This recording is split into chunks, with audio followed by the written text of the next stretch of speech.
오늘 로마서 강의 27번째 시간, 나는 남은 자인가? 라는 제목으로 하나님 말씀 함께 나누겠습니다. 지난번에 태국하고 미얀마 선교를 다녀오면서 저하고 이미재 집사님하고 미얀마에 가서 보니까요, 그곳 사람들은 복장이 거의 비슷합니다. 바지 입은 사람이 거의 없고 남자든 여자든 다 치마를 입고 다닙니다. 그리고 운동화나 구두 이런 것도 찾아보기가 거의 어렵고 다 슬리퍼, 그러니까 우리가 말하는 쫄이 있죠. 그걸 다 이제 신고 다녀요. 미얀마 양곤의 국제공항에서 일하는 사람들도 그렇게 하고 있고, 관공서에서 일하는 사람들도 뭐 학생들은 말할 것도 없어요. 다 이제 그렇게 입고 다닙니다.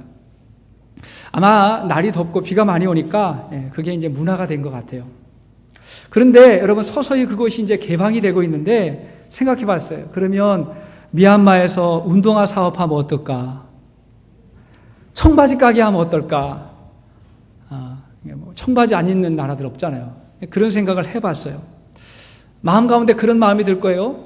아무도 입지 않으니까 안 된다고 하는 사람도 있을 것이고, 아무도 입지 않으니까 가능성이 너무 무궁무진해가지고 이건 정말 대박이다, 이렇게 생각하는 사람도 있을 것입니다. 유대인들이 자녀들을 교육할 때 특별한 것이 있다면 그런 게 있대요. 어려서부터 안 된다, 못한다, 불가능하다 이런 생각보다는 매사에 큰 꿈을 가지고 긍정적으로 생각하는 것을 적극적으로 훈련시킨다고 그럽니다. 예를 들면 이런 거예요. 구약 성경을 가지고 이제 다윗과 골리앗의 이야기를 펼쳐놓고 부모님들이 자녀들에게 읽어주는 거예요. 그렇게 읽어주면서 하는 이야기가, 골리앗 앞에서 사울하고 이스라엘 군사들이 막 두려워 떨면서 말하기를 상대가 너무 커서 우리 힘으로는 도저히 이길 수 없다, 이렇게 생각했지만 다윗은 이렇게 생각했단다. 다윗은 저 녀석이 너무 크니까 내가 돌을 던지면 진짜 잘 맞겠다, 이렇게 생각했다는 거예요. 같은 상황에서도 보는 관점이 다르고 생각하는 기준이 다른 것입니다. 저는 이것이 믿음의 사람의 모습이 아닐까 생각해요. 믿음이 있다는 거는요, 마음이 다른 것이고 생각이 다른 거잖아요. 세상을 바라보는 눈이 달라요. 주위에 있는 사람들을 평가하고 바라보는 기준이 달라요. 믿음의 사람은 생각하는 것이 다른 것입니다. 성령님이 마음에 그분의 생각을 주시기 때문에 그런 거예요. 자, 사도 바울에게 있어서도 이러한 긍정적이고 미래지향적인 모습이 참 많이 나타납니다. 지금 우리가 다루고 있는 문제는 이스라엘, 그러니까 유대인들의 민족 구원의 문제를 다루고 있는 것이에요. 사실 사도 바울이 생각할 때에 그 당시에 이스라엘 민족들은 정말 소망이 없다고 생각될 수 있는 그런 민족이었어요. 왜냐하면 유대인들이 예수님을 거부했잖아요. 유대인들이 예수님을 십자가에 못 박았어요. 그리고 그 후에도 교회가 생겨졌는데 유대인들이 그리스도인들을 핍박하는데 얼마나 모질게 핍박을 하는지, 그들이 하나님께 선택도 받았고 약속도 받았고 율법도 받았고 그들의 이 후손으로 메시아까지 이렇게 이 땅에 오게 됐는데 교회를 핍박하는 그들을 볼 때 말이죠. 또 사도 바울도 세계를 누비면서 전도하고 다니는데 어디를 가나 유대인들이 바울을 핍박하는 그런 상황이 되었던 거예요. 여러분, 그렇게 어려움을 당하면 그 마음에 상처가 있잖아요. 나에게 상처 주는 사람은 다 나쁜 사람이잖아요. 나에게 잘해주는 사람은 다 좋은 사람이잖아요. 사람들은 그렇게만 생각해요. 그런데 사도 바울에겐 그게 상처가 되지 않았어요. 유대인들은 소망이 없는 민족이고 하나님의 진노의 대상일 거라고 그렇게 생각했어야 됐는데 바울은 그렇게 생각하지 않았어요. 오히려 사도 바울은요, 그런 민족을 구원하기 위해서 정말 사랑하면서 기도했고, 또 하나님이 이스라엘을 다시 회복시켜 줄 거라고 하는 소망을 잃어버리지 않았어요. 그 믿음을 가지고 있었어요. 자, 그렇다면 어떻게 그러한 생각을 가질 수 있었을까? 어떤 이유일까요? 자, 첫째는 하나님께서 쓰시는 남은 자가 있다는 것입니다. 하나님이 사용하시는 남은 자가 있다, 그걸 알았어요. 하나님이 이스라엘을 선택하셔서 특별한 약속을 주신 게 사실이에요. 이스라엘 선택하셨잖아요. 율법을 주셨고 언약을 주셨고 선지자를 주셨고 심지어 예수님도 그들 가운데 보내주셨는데 사도 바울은 알았어요. 이스라엘이 다 이스라엘이 아니고 아브라함의 자손이 다 아브라함의 자손이 아니라는 것을, 그 가운데 하나님의 약속을 간직하고 믿음으로 살아가는 사람이 하나님의 자녀라는 것을 알았어요. 하나님의 약속과 성취는 소수의 이 남은 자들을 통해서 이루어져 왔고 앞으로도 그럴 거라는 것을 바울은 알았던 거예요. 그 증거로 사도 바울이 먼저 자기 자신을 예로 들고 있습니다. 자, 본문 1절 말씀을 보겠습니다. 본문 1절이요. 자, 시작. 그러므로 내가 말하노니 하나님이 자기 백성을 버리셨느냐? 그럴 수 없느니라. 나도 이스라엘인이요 아브라함의 씨에서 난 자요 베냐민 지파라. 자, 하나님이 자기 백성 버렸느냐? 절대로 그렇지 않았다는 거예요. 긍정적인 마음을 가지고 있었어요, 바울이. 그러면서 뭐라 그래요? 나도 이스라엘이요 아브라함의 씨에서 난 자요 베냐민 지파라. 그래서 이 말이 뭘까요? 나도 유대인이라는 거예요. 더욱이 나도 과거에 예수님을 거부하고 그리스도인들을 핍박했던 사람이었는데, 이런 나도 하나님께서 버리지 아니하시고 구원해 주셨다면 지금 내 백성, 이 이스라엘 백성이 아직 믿음이 없다고 해서 하나님이 절대로 버린 게 아니라는 거예요. 내 백성 이스라엘 다시 회복될 거다. 다시 구원받을 거다. 그런 믿음이 있었던 거예요. 여러분, 우리 주위에 어떤 사람이 있는데 저 사람은 절대로 변화되기 어렵고 정말 예수 믿기 어렵겠다고 생각하는 사람이 있어도 우린 절대로 그렇게 생각하면 안 돼요. 바울이 변화됐기 때문에 우리는 절대로 그렇게 생각하면 안 됩니다. 제가 알고 있는 목사님, 플로리다에서 목회를 잘 하시는 김인기 목사님이라는 분이 계세요. 그분은 미국에 오실 때는 음악을 하는, 성악하는 분으로 유학으로 오셨는데 성격이 굉장히 활발하고 재밌고 유머가 많고 그래요. 근데 그분이 목회를 하시면서 목회를 참 잘하세요. 그분 친구들도 많이 있는데 친구들이 항상 그런데요. 야, 어떻게 네가 목사가 됐냐? 나이가 들어가지고 목사가 됐으니까 네가 목사가 됐냐? 이렇게 이야기하면 그분이 그래요. 그러게 말이야. 하나님이 급하시긴 급하셨나 봐. 나도 목사 시켰다고.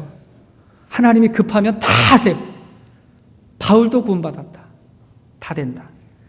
또 하나의 예로 드는 게 뭐냐면 선지자 엘리야의 이야기를 하고 있습니다. 자, 본문 2절 말씀을 보겠습니다. 2절 시작.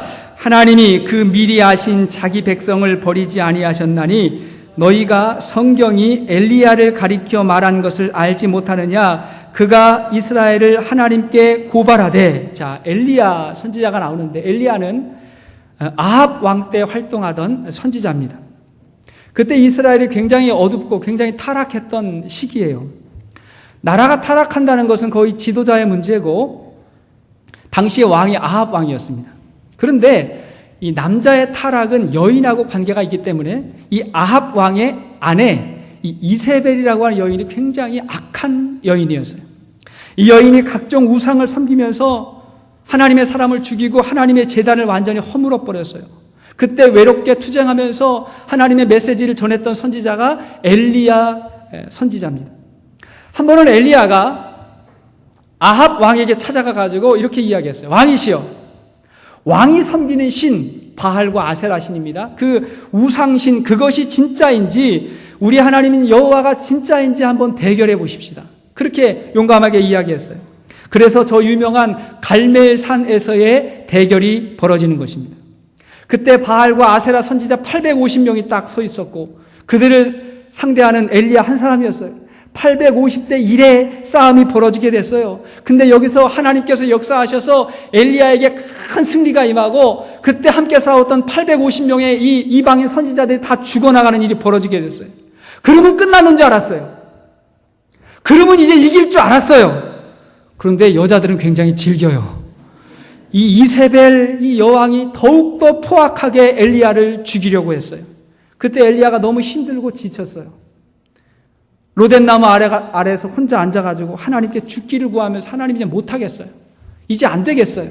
그러면서 3절에 이렇게 이야기하는 거예요. 3절. 자, 시작. 주여, 그들이 주의 선지자들을 죽였으며 주의 제단들을 헐어버렸고 나만 남았는데 내 목숨도 참나이다 하니. 하나님 이제는 나만 남았습니다. 내 주위에 아무도 없어요. 나만 남았습니다. 자신에게 죽음의 그림자가 서서히 다가오고 있을 때 주위에 아무도 없다는 것을 느끼고 엘리야가 그렇게 하나님께 부르짖고 있을 때 하나님의 음성이 엘리야에게 들렸어요. 자, 4절 말씀 읽겠습니다. 자, 시작. 그에게 하신 대답이 무엇이냐? 내가 나를 위하여 바알에게 무릎을 꿇지 아니한 사람 7,000명을 남겨두었다 하셨느니라. 뭐라 그래? 엘리야야, 두려워하지 말아라. 너 포기하지 말아라. 너 혼자가 아니야. 내가 모르는 7,000명의 사람을 내가 준비하고 있다고, 숨겨두고 있다고 그렇게 이야기했어요. 여러분, 이게 무슨 말입니까? 너를 포함해서 아직 남아있는 자가 있다는 거예요. 낙심하지 말라고. 이것이 하나님의 말씀이고 성경의 약속임을 여러분 믿으시기를 바랍니다. 사실 하나님의 역사는 숫자가 아니에요. 규모가 아니에요. 소수의 헌신된 사람, 이 남은 자들을 통해서 하나님의 일들이 이루어지게 되는 것입니다. 노아 시대의 남은 자가 누굽니까? 그 많은 사람들이 있었지만 노아와 그의 가족들이 남은 자들이었어요. 세상이 너무 타락해가지고 물로 세상을 심판하지 않으면 안 될 그 상황이 되었을 때에 하나님은 의인 노아 한 사람을 뽑아가지고 그로 말미암아 하나님의 역사를 이루었던 것입니다. 이스라엘 백성이 광야를 지나가지고 가나안 땅에 도착했어요. 그 땅 안에 정탐꾼을 12명 보냈어요. 12명 보냈는데 10명의 사람은 들어가가지고 부정적인 걸 보는, 믿음이 없었어요. 우리는 절대로 저 땅에 못 들어갑니다. 이길 수가 없습니다.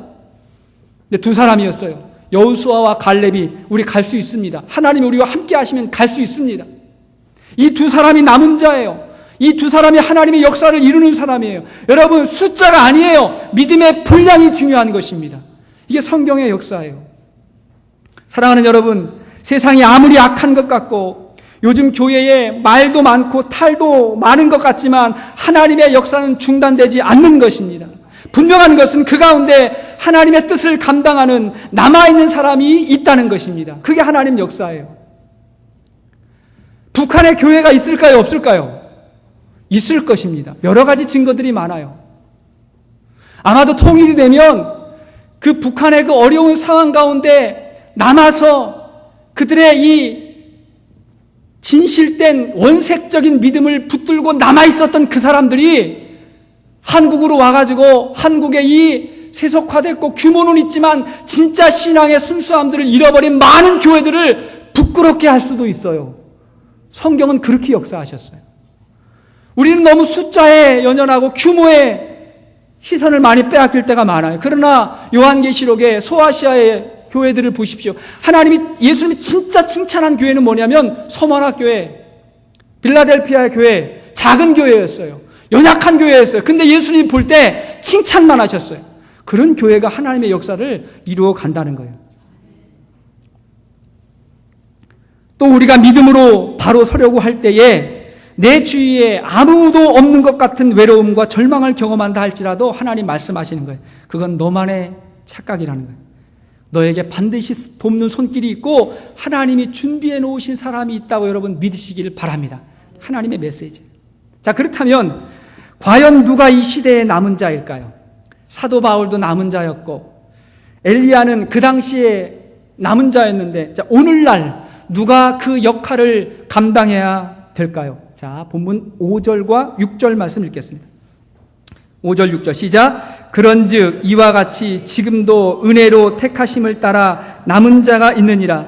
만일 은혜로 된 것이면 행위로 말미암지 않음이니 그렇지 않으면 은혜가 은혜되지 못하느니라. 여기 5절 말씀 보니까 뭐라 했어요? 은혜로 택하심을 따라 남은 자가 있다 그랬어요. 여기 밑줄을 딱 그어보세요. 은혜로 택하심을 따라 남은 자가 있다. 예, 은혜로 택함 받은 사람이 남은 자입니다.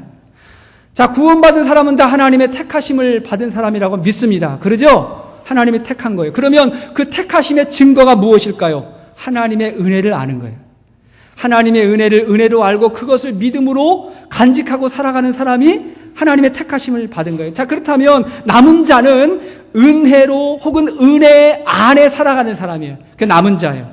여러분, 은혜 안에 사십니까? 은혜를 알고 있습니까? 그 은혜를 믿음으로 간직하고 있습니까? 여러분들이 남은 자예요. 만일 우리가 하나님의 말씀을 믿음으로 받고 그 은혜 속에서 살아가고 있다면 하나님께서 우리를 주목하시는 남은 자가 되는 것입니다. 저는 이 자리에서 예배드리는 여러분들 모두가 하나님이 숨겨놓으셔서 귀하게 사용하시는 남은 자들이 될 수 있기를 바랍니다. 우리 가운데 엘리야와 같은 사람도 있을 것이고요.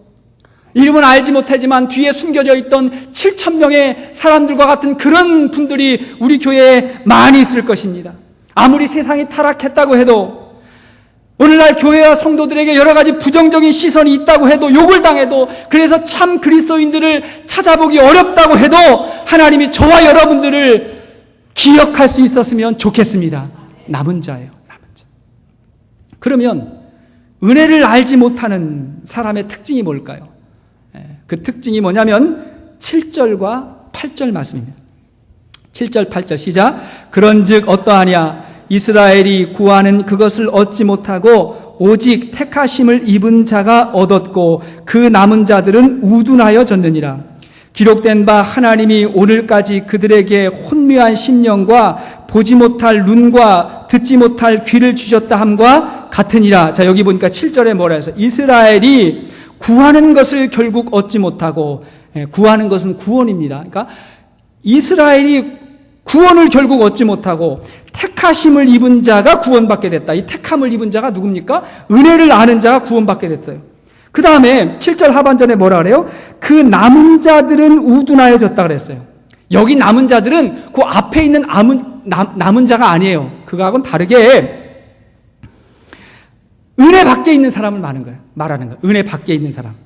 근데 그 은혜를 모르는 사람의 마음이 어땠다고요? 우둔해졌다고요. 은혜 밖에 있는 사람, 남은 자가 아닌 또 다른 사람들의 마음이 우둔해졌다는 거예요. 이게 포인트예요. 마음이 우둔해졌어요. 여기서 우둔이라고 하는 말의 원어의 의미는 뭐냐면 굳은 살이 박히다, 감각이 없어지다, 그런 말이에요. 여러분, 어떤 상황이나 어떤 일들을 보았거나 혹은 들었을 때에 아무런 감각이나 감동이 없는 상태에 있잖아요. 이게 굳은 살이 박혔어 그래. 마음이 우둔해요. 굳은 살이 박혔어요. 아무런 감동이 없어요. 세상에 되어지는 일 가운데 하나님의 역사도 많고 믿음이 있는 사람에게 그게 보이고 없는 사람에게 안 보여요. 근데 마음이 우둔해가지고 느낌이 없고 감동이 없는 거예요. 그러니 하나님의 말씀을 들어도 깨달음이 없어요. 찬송을 불러도 전혀 감동이 없는 그런 상태를 말하는 것입니다. 저는 우리 가운데 누가 구원받았는지 받지 못했는지 저는 알지 못해요. 그러나 어느 정도의 심증을 제가 가지고 있습니다. 예수 영접하는데 너무 감사해가지고 눈물을 흘리시는 분, 기도하는데 너무 감사해가지고 눈물을 주체하지 못하시는 분들, 은혜를 아는 분들이에요. 하나님의 말씀을 들을 때마다 목마른 사슴이 시냇물을 찾아 갈급해하는 것처럼 영적인 갈증을 가지고 그 하나님의 말씀을 기다리고 사모하는 그런 분들의 마음들, 은혜를 아는 분들이에요. 하나님 앞에 찬송을 부르는데 천상에서의 찬송처럼 세상과 나는 간 곳 없고 구속한 주만 보리로다 라고 찬송을 부르시는 분들, 마음이 굳으면 그렇게 하지 못해요. 은혜를 알기 때문에 그런 것입니다. 저는 그런 것들이 은혜 받은 흔적이라고 믿습니다. 남은 자들이에요. 그래서 8절을 보면 은혜가 없는 상태가 계속해서 나옵니다. 8절 보니까 기록된 바 하나님이 오늘까지 그들에게 혼미한 심령과 보지 못할 눈과 듣지 못할 귀를 갖게 됐다. 심령이 혼미하고 보지 못할 눈, 듣지 못할 귀, 어떤 상황도 어떤 환경도 안 보이고 안 들리는 거예요.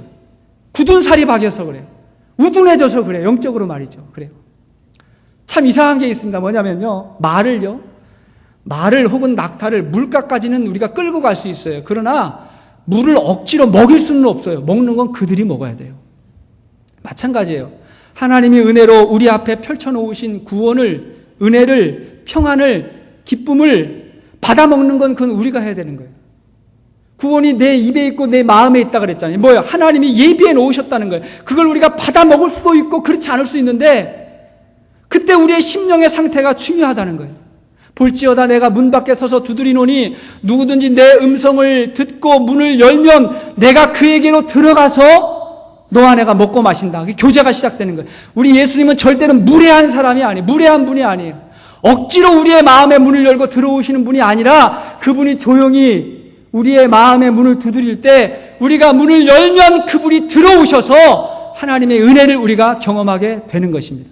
분명한 건 뭐냐면 구원받고자 하는 우리의 마음보다 우리를 구원하시고자 하는 예수님의 열정이 더 크다는 것을 여러분 기억하시기를 바랍니다. 우리의 마음이 중요한 거예요. 마음을 열지 못하는 사람들을 보면서 바울이 아주 좋은 예를 듭니다. 그게 9절과 10절 말씀이에요. 자, 시작. 또 다윗이 이르되 그들의 밥상이 올무와 덫과 거치는 것과 보응이 되게 하시옵고 그들의 눈은 흐려 보지 못하고 그들의 등은 항상 굽게 하옵소서 하였느니라. 이 말은요, 시편 69편 22절에 나타났던 다윗의 기도인데 이게 저주시입니다. 시편에 보면요, 탄식시도 있고 저주시도 있는데 굉장히 무서운 말이에요. 뭐냐면 은혜를 모르는 사람은 밥상이 올무가 되고 덫이 된다 그랬어요. 이게 무슨 말일까요?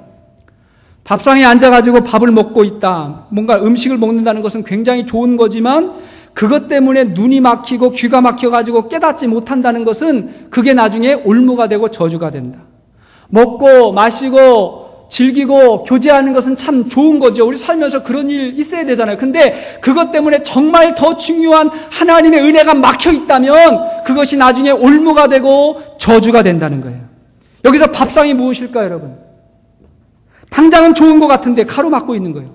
어떤 사람은 자기의 지식이 밥상이에요. 자기의 지식으로 하나님의 말씀과 은혜를 가로막아요. 그게 밥상이 돼버렸어요. 어떤 사람은 아름다운 외모가 밥상이 됐어요. 그래서 이런 사람들은 교회 와가지고 은혜 받지 아니하고 집에서 거울 보면서 은혜를 받는 거예요. 포치돼가지고. 어떤 사람은 물질이 밥상이 되고 어떤 사람은 친구가 밥상이 되고 그것 때문에 하나님의 은혜를 알지 못하는 거예요. 그래서 영적인 원리로 볼 때에 하나님의 가장 무서운 저주는 깨닫지 못하는 거예요. 못 깨닫는 거예요. 하나님의 가장 무서운 사랑이자 징계는 뭐냐면 그냥 내버려 두는 거예요. 하나님 없이 살겠다는 사람을 하나님이 그냥 잠시 내버려 두세요. 그리고 기다리세요. 우리 예수님도 말씀하세요. 천국 비밀을 말씀하신 다음에 귀 있는 자는 들을지어다. 이렇게 이야기하는 거예요. 마음의 문을 열었으면 좋겠다. 깨달았으면 좋겠다. 그러므로 사랑하는 여러분, 깨달음이 은혜입니다. 따라하십시다. 깨달음이 은혜입니다. 회개하고자 하는 마음이 은혜예요. 내가 하나님 앞에 회개하고 다시 돌이키고자 하는 마음이 은혜고, 그리고 하나님 앞에 즐겁게 헌신할 마음이 생기는 게 축복이에요. 여러분, 믿음대로 말씀대로 살면 얼마나 좋습니까? 근데 그게 힘들다고 느껴지는 게 아니라 그게 즐겁다고, 이게 너무 당연한 거라고 여겨지면 그게 축복인 줄로 믿으시기를 바랍니다. 이게 얼마나 귀합니까? 18세기 영국에는 존 뉴턴이라고 하는 사람이 있었어요. 이 사람이 어릴 적 어머니에게 신앙의 교육을 받고 자라다가 어머니께서 그만 일찍 천국에 가셨어요. 그래서 당시 선원이었던 아버지를 따라서 잘 교육을 받지 못하고 어릴 때부터 배를 타게 됐어요. 배 사람들과 함께 시간을 보냈어요. 거친 사람들 속에서 거친 말을 하고 악한 행동을 하면서 그렇게 살게 되었어요. 그러다가 우여곡절 끝에 영국의 해군을 거쳐서 당시의 최고의 비즈니스였던 노예선의 선장이 되었어요. 그 당시에 노예선의 선장이다 그러면 대기업 회장이에요. 아프리카에 있는 흑인들을 잡아가지고 미국에 팔아버리는, 돈은 많이 벌었지만 인간이 저질렀던 죄 가운데 가장 악한 그 죄를 저질렀어요. 여러분, 노예선이 얼마나 비참한지 여러분 아시잖아요. 사람들 묶어놓고 짐승처럼 운반하다가 죽으면 바다에 던지고 채찍질하고, 그렇게 자기의 유익과 성공을 위해서 그렇게 배를 탔던 거예요. 그의 마음이 편할 리가 없고 행실이 착할 리가 없었어요. 그러나 그 마음에 늘 죄책감과 고통을 가지고 있어서, 왜? 신앙의 뿌리가 있기 때문에, 씨앗이 있기 때문에 죄책감도 있었어요. 불편했어요. 그러다가 그에게 큰 위기가 닥칩니다.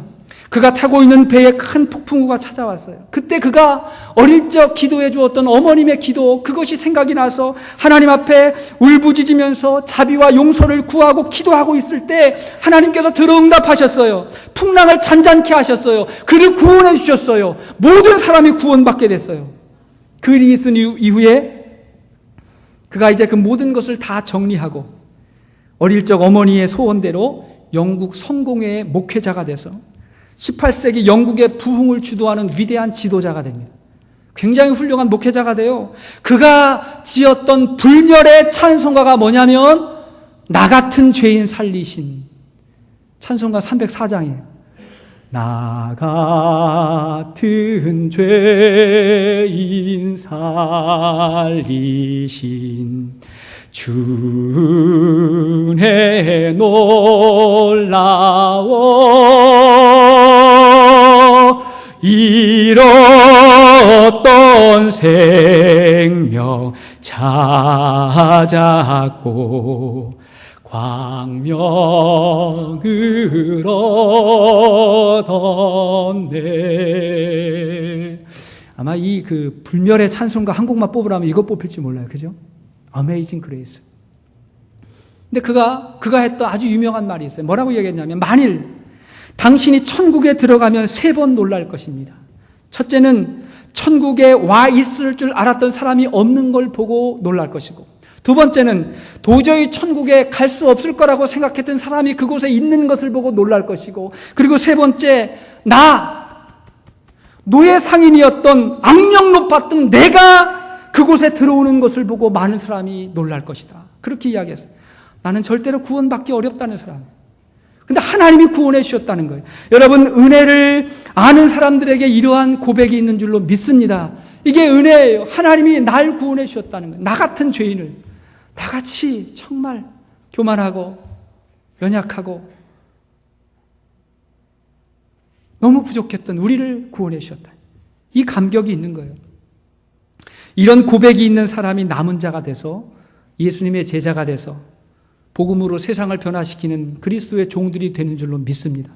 이 은혜를 간직하고 있다면요, 사회적인 위치와 신분에 관계없이, 아까 이야기했죠, 정말 작은 곳에서 헌신한다고 할지라도 하나님의 역사와 시선은 그런 사람들을 통해서 하나님의 역사를 이루시는 줄로 믿습니다. 천국은 그렇게 확산되는 거예요. 유명한 거 아니에요. 무명해도 괜찮아요. 큰일 아니어도 괜찮아요. 있는 자리에서 충성하는 거예요. 그게 남은 자예요. 우리에게 이러한 은혜가 있고 사명이 있다면 다음에 2가지를 우리가 기억할 수 있으면 좋겠습니다. 첫째는 뭐냐면 세상을 밝게 보아야 돼요. 세상을 밝게 보십시다. 따라합시다. 세상을 밝게 봅시다. 믿음의 사람은요, 남은 자들은 세상을 밝고 긍정적으로 봅니다. 왜냐하면 남들이 보지 못하는 하나님의 손길과 섭리를 보기 때문에 그런 거예요. 신앙이 뭡니까? 이 말은 뭐냐면 하나님을 본다는 말이에요. 신앙생활이 뭐예요? 교회 다닌다는 게 아니에요. 신앙생활이라고 하는 것은 시선을 하나님에게 두고 하나님을 바라보고 산다는 거예요. 그래서 신앙인들은 절망하지 않아요. 왜? 하나님 보고 사니까. 그게 신앙생활이에요. 사도 바울을 보십시오. 자기를 핍박하고 죽이려는 유대인들에게 분노와 상처가 없어요. 오히려 축복하고 기도해 줍니다. 오늘 보면 11절과 12절 말씀 보세요. 이게 무슨 말인가 잘 보세요. 자, 시작. 그러므로 내가 말하노니 그들이 넘어지기까지 실족하였느냐? 그럴 수 없느니라. 그들이 넘어짐으로 구원이 이방인에게 이르러 이스라엘로 식인하게 함이니라. 그들의 넘어짐이 세상의 풍성함이 되며 그들의 실패가 이방인의 풍성함이 되거든 하물며 그들의 충만함이리요. 이게 무슨 말이냐면요, 바울이 하나님의 섭리와 경륜을 보니까 유대인들이 불순종한 걸로 인해서 복음이 이방인에게로 갔다는 거예요. 그래서 이방인들이 하나님께로 돌아오고 구원받게 됐어요. 근데 조금 지나면 그 이방인들이 하나님께로 돌아오는 것을 보면서 이제 이스라엘 사람들이 하나님께로 돌아오는 놀라운 역사가 있게 된다는 것을 사도 바울은 알았던 거예요. 그래요, 안 그래요? 그래요.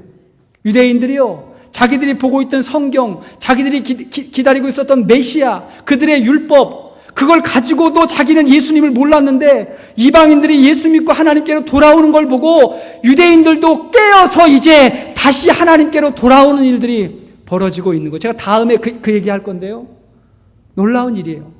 사도 바울이 그걸 봤어요. 그러니까 자기를 힘들게 하고 어렵게 해도 그들을 위해서 기도해 줄 수 있었던 거예요. 여러분, 주위에 나를 힘들게 하고 나를 어렵게 하는 사람이 있으면 세상이 다 힘들고 고통스럽다고 느끼지만, 그러나 하나님의 손길을, 하나님의 일들을 보는 사람은 그렇지 않은 거예요. 오히려 그를 위해서도 기도해 줄 수 있는 사람이 되는 것입니다. 자신의 마음이 어두우면 세상이 어두운 거예요. 자신의 앞길이 막혔다고 생각하면 세상이 문제투성이인 것처럼 보이는 것입니다. 늘 부정적이고 냉소적이고 마음에 분노심이 가득해요. 나라도 문제고 교회도 문제고 가족도 문제고 주위에 다 많은 사람들이 문제라고 생각하는데 정작 자기가 문제인 걸 잘 알지 못해요. 그러나 마음이 밝으면 세상은 밝은 것이고 자기 앞길을 하나님께 맡기면 미래가 밝은 것입니다. 이 믿음 가질 수 있기를 바라요. 마음이 중요해요. 제가 최근에요, 유재석의 깨달음이라고 하는 글을 읽었어요. 여러분 유재석 씨 알잖아요. 한국의 개그맨이면서 유명한 MC인데 지난 수년간 정말 최고의 MC로 활동을 하고 있어요. 근데 유재석 씨를 보면요, 뭐 개그맨들은 끼가 많아야 되고 뭐 개인기 이런 게 많아야 되잖아요. 근데 그런 게 없어요. 굉장히 평범한데도 지난 수년간 최고의 MC의 역할을 하고 모두가 다 그를 칭찬하는 거예요. 근데 유재석이 깨달은 게 있다는 거예요. 그 글을 봤는데 이렇게 이야기해요. 기나긴 무명 개그맨 시절 무대 울렁증까지 있었습니다. 무대에만 오르면 온몸이 바르르 떨리고 머리는 하얘졌습니다. 울렁증에 심장이 터질 것만 같았습니다. 그러면서도 사람들이 유재석이 아니라 메뚜기로 저를 칭하는 세상 탓만 했습니다. 그러나 8년이 지나서야 알았습니다. 세상은 주인공 유재석이 아니라 작은 배역일지라도 최선을 다하는 메뚜기를 원한다는 것을, 그걸 알았다는 거예요. 자긴 주인공 하고 싶었는데 그러면 그럴수록 안 됐다는 거예요. 그러나 있는 그 자리에서 감사하게 생각하고 있는 그 자리에서 최선을 다해서 밝은 마음을 가지고 살아가니까 어느 날 보니까 자기가 주인공이 돼 있는 거예요. 예수님께서 저와 여러분들이 세상에 소금과 빛이 되는 줄로 믿습니다. 소금이 돼야 빛이 되는 거예요. 소금이 뭐예요? 먼저 겸손하고 먼저 낮아지고 먼저 섬기고 그렇게 살다 보면 어느 순간에 우리의 삶 가운데 그리스도의 빛이 비춰지게 되는 거예요. 그러면 우리로 말미암아 세상이 변화되는 줄로 믿습니다. 우리 예수님 보십시오. 예수님은요, 주위에 비난하는 사람, 공격하는 사람이 참 많았는데 그게 상처가 아니었어요. 분노가 아니었어요. 오히려 예수님은 걸어가면서도 공중 나는 새를 보면서 하나님의 은혜 때문에 감사했고, 들에 핀 꽃과 푸른 포기를 봐도 하나님의 은혜를 바라보면서 감사하고 찬양했어요. 따라합시다. 세상을 아름답게 봅시다. 세상을 아름답게 봅시다. 두 번째는 뭐냐면 믿음의 동역자를 만드는 것입니다. 믿음의 동역자를 만드는 거예요. 하나님의 사람들은 늘 함께 모여서 주의 일을 감당합니다. 그게 영적인 원리예요. 엘리야가 자기 혼자인 줄 알고 낙심했는데 하나님이 엘리야에게 좋은 소식을 주셨어요. 그냥 소식 하나 준 거예요. 그게 뭡니까? 너 혼자 아니라는 거예요. 너 뒤에 7,000명의 사람이 있다는 거예요. 이걸 알았으면 엘리야가 절망하지 않았겠죠. 그리고 그 사실을 알고 나서 엘리야에게 힘이 생겼어요. 왜? 내 주위에 나와 함께하는 사람이 있다는 거예요. 하나님이 우리에게도 말씀하세요. 여러분도 혼자가 아니라는 거예요. 따라합시다. 나는 혼자가 아닙니다. 옆에 있는 분 한번 바라보시고, 당신은 혼자가 아닙니다. 자, 시작. 당신은 혼자가 아닙니다. 당신은 혼자가 아닙니다. 하나님 말씀이에요. 그걸 알면 적극적으로 함께 모여서 하나님의 은혜를 구하라는 거예요. 그게 영적인 원리예요. 모이기를 즐거워하는 신앙은 반드시 성장하게 돼 있고 그 신앙 가운데 반드시 하나님의 은혜를 경험하게 되는 것입니다. 그러나 마귀는 항상 우리의 모임을 방해해요. 히브리서 10장 25절 말씀 보십시오. 자, 시작. 모이기를 패하는 어떤 사람들의 습관과 같이 하지 말고 오직 권하여 그날이 가까움을 볼수록 더욱 그리하자. 모이기를 패하는 사람들과 가까이 하지 마라. 놀지 말라는 거예요. 쉽게 말하면. 사람은 주위에 있는 사람의 영향을 많이 받아요. 어쩔 수 없어요. 여러분 주위에 여러분들을 위해서 기도해 주는 사람이 많으면 늘 마음이 든든한 것입니다. 늘 그래요. 주위에 기도해 주는 사람이 많으면 그런 사람들을 만나면 마음이 굉장히 안정적이고요. 굉장히 차분하고요. 감정의 기복이 별로 없고요. 흔들림이 없어요. 견고하게 살아가요. 여러분 적극적으로 기도의 동역자들을 만나십시오. 기도하는 사람이었는데 은혜를 입은 사람이었는데 어느 순간 보니까 굉장히 마음이 혼란스럽고 굉장히 마음이 뭐라 그럴까? 질서가 깨졌고 뭔가 불편한 것들이 보이는 일들을 보면 은혜를 잃어버렸어요. 은혜를 잃어버리는 건 뭐냐면 모임이 안 되는 거예요. 함께 하는 게 안 돼. 기도가 안 돼요. 예배가 안 되기 때문에 그래요. 모여야 돼요. 같이 기도해야 돼요. 따라합시다. 모이기에 힘씁시다. 모여야 돼요. 모여야 돼요. 어린아이들에게도 항상 기도해 줘야 되고, 부모가 자녀들에게 해줄 수 있는 가장 귀한 축복이 뭐예요? 내가 널 위해 기도해 주고 있다는 것을 늘 보여주는 거예요. 그리고 너와 하나님이 함께 한다고 하는 것을 계속해서 보여주는 거예요. 그러면 아이들의 정서가 안정적이고 마음이 편안하고 감정에 기복이 없고 그 내면 세계의 질서가 쌓임으로 말미암아 건강하게 자라나는 거예요. 좋은 지식과 정보를 많이 배운다고 그 아이의 이 내면이 건강해지는 게 아니고 주위에 널 사랑해주는 사람이 있고 기도해주는 분이 있다는 것을 알게 해야 돼요. 그게 축복이에요. 기도에 동역자가 없는 분들은 보면요, 불안해요. 혹시 쓰러지지 않을까? 넘어지지 않을까? 세상에 유혹도 많고 시험도 많은데 어떻게 할까? 그런 생각이 들어요. 항상 기도하는 사람과 함께 해야 돼요. 저를 보니까요, 제가 감사한 게 뭐냐면 주위에 기도해 주시는 분들이 참 많아요. 오늘 전 리나 집사님께 진정으로 감사를 드립니다. 이렇게 대표 기도해 주시면서 기도를 해 주니까 제가 얼마나 또 아멘 하면서 그렇게 되게 해달라고 제 마음으로 기도했고, 저희 집에 부모님과 저희 직계 가족들이 저를 위해서 늘 기도해 주십니다. 저희 처가 집에서 전화를 하면 항상 기도를 해줘요. 항상 그래요. 한 목사, 내가 기도하는 거 알지? 잊지 마. 힘내. 한 목사 기도해.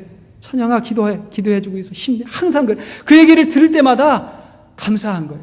세상에 내 힘으로 되는 게 아니고 다 하나님의 은혜지. 그걸 알면서 감사한 거예요. 최근에 제가 감사한 일이 있었는데 이거 좀 소개를 하고 싶어요. 저희 그 집 아래에 좀 먼 친척이 있어요. 촌수로 따지면 이게 좀 먼 분이에요. 그래서 제가 잘 몰라요. 잘 모르는데 이분이 서울에 중앙성결교회라고 하는 교회를 다니세요. 동대문에 있는 큰 교회인데 그 교회를 다니셨어요. 전 몰랐어요.